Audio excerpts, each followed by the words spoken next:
You can audibly hear your heartbeats as you go through the submission process as the final step. Even though the submission process seems pretty straightforward, you just want to end your work perfectly.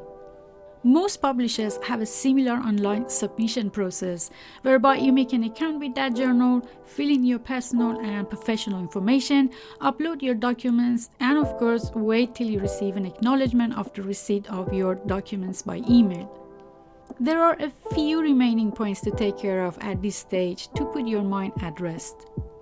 The first and most important point to remember is that the reviewers will only see the information you provide in your manuscript and the supplementary files, such as the tables, graphs, and data files. So do not expect them to know that there is more to your research, or that your research is part of a bigger project with more interesting results, or that you have processed a lot more data and so on. They won't know that. So if they need to know, make sure you mention it in your files. One way is to write a note at the end of your manuscript, usually in the notes section, to state that your research is a part of your bigger doctoral project with such and such objectives. This is particularly important if your results have to be put in perspective with regards to other complementary results. The next point that is my strong recommendation for any data-intensive research is to make a free account with a repository platform such as GitHub or OSF to publish your supplementary data and results. If you have developed or used code with any programming languages, here's also the place to showcase your code. Publishing extra materials in your repositories not only promotes transparency with your analysis and results, but also promotes your research to the wider research community that often searches these repositories for help.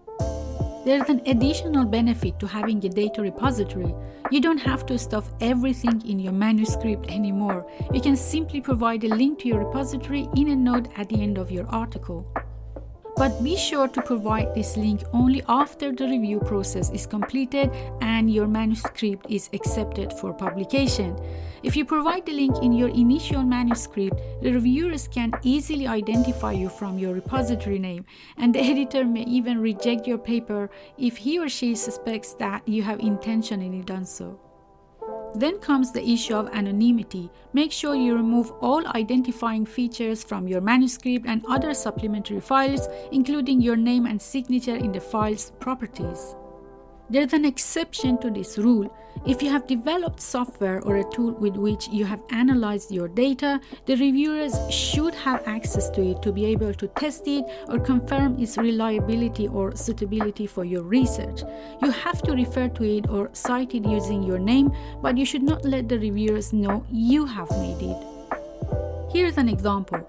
If your name is M. Naseri and you have made a software called the Great Tool that you have also used for analyzing the data in your article, you should refer to it in your text as to analyze the data, the Great Tool, parentheses, Naseri 2022 was used, blah blah blah. But you should not use the pronouns such as I and my to refer to this tool anywhere in your article. You should treat it as if someone else with the name Naseri 2022 has made it and you're just using it and citing it like any other work.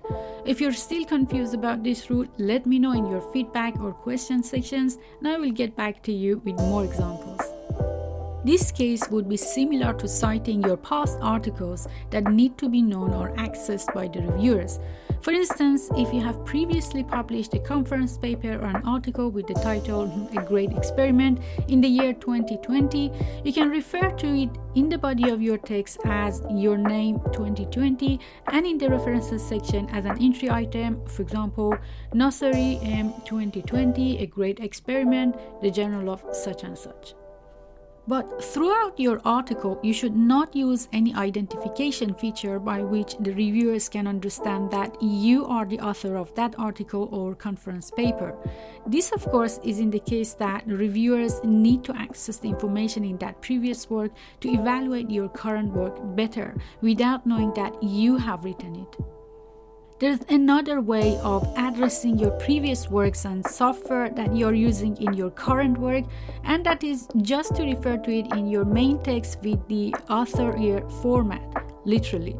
For example, according to author year, second language learners use coordination structures, blah blah blah.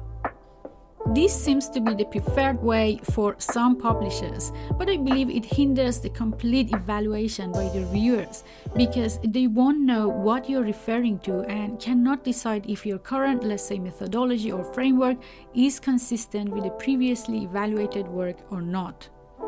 Besides, they might even understand who you are from the content of that previous article, or if there is only one existing tool or software to analyze this type of data. You see what I mean? If you cannot decide which method to use to cite your software, refer to the author guidelines of that journal or contact the editor and explain the situation with examples and follow their instructions. Remember that even after submitting your manuscript, you should continue to keep this anonymity until you receive the final decision from the editor. So stay away from posting about your submission on social media using the title of your manuscript or even the topic and results.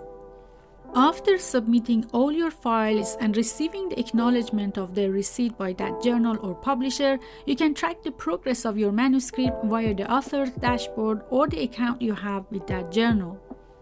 Most publishers take between 1 month to 6 months to let you know about the decision on your manuscript, but if your research does not fit the scope of that journal, they usually let you know much sooner.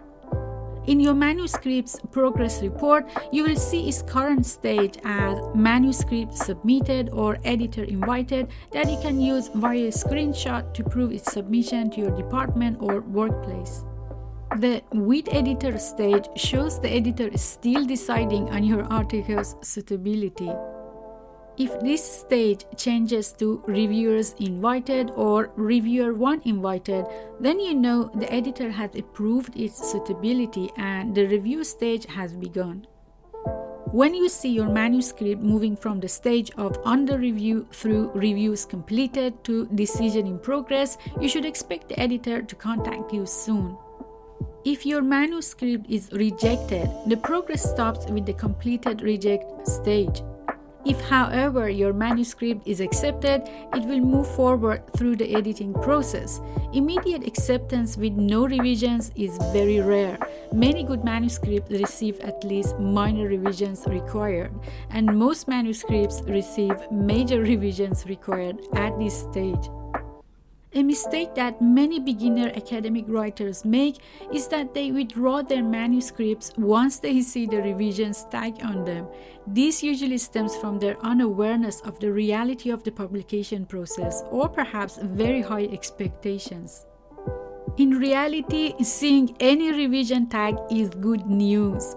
In the next lecture, I will give you important tips on the best ways to respond to the reviewers' comments to get your manuscript to the accepted stage very easily. So tune up for the remaining tips and don't get discouraged. And by the way, all article and tool names in this lecture were just examples, so don't try to find the great tool because it doesn't exist.